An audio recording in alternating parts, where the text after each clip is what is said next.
অনেক বছর আগে এক গ্রামে ছিল এক বিশাল পুরনো আম গাছ। গাছটা গ্রামটার প্রান্তে একেবারে মাঠের ধারে দাঁড়িয়ে ছিল। দিনের বেলায় গাছের ছায়ায় সবাই বসত, খেলত, কিন্তু রাতে কেউ ওই গাছের কাছে যেত না। লোককথায় শোনা যেত, বহু বছর আগে এক নারীকে অন্যায়ভাবে হত্যা করে ওই গাছের নিচে কবর দেওয়া হয়েছিল। সেই থেকে গাছের ভেতরে তার আত্মা বন্দী।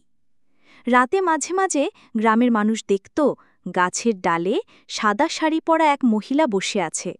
চুল খোলা, মুখ দেখা যায় না, শুধু লাল টকটকে চোখ জ্বলজ্বল করে।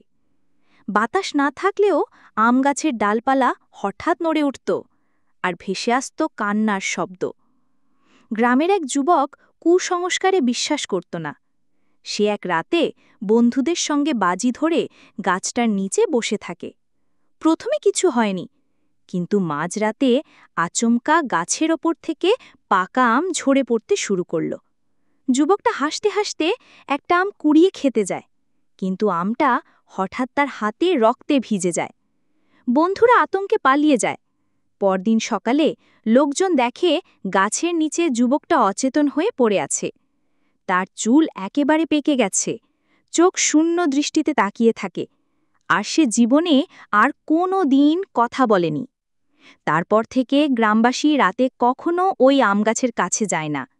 আজও বলা হয়, পূর্ণিমার রাতে ওই গাছের নিচে কান্নার শব্দ ভেসে আসে।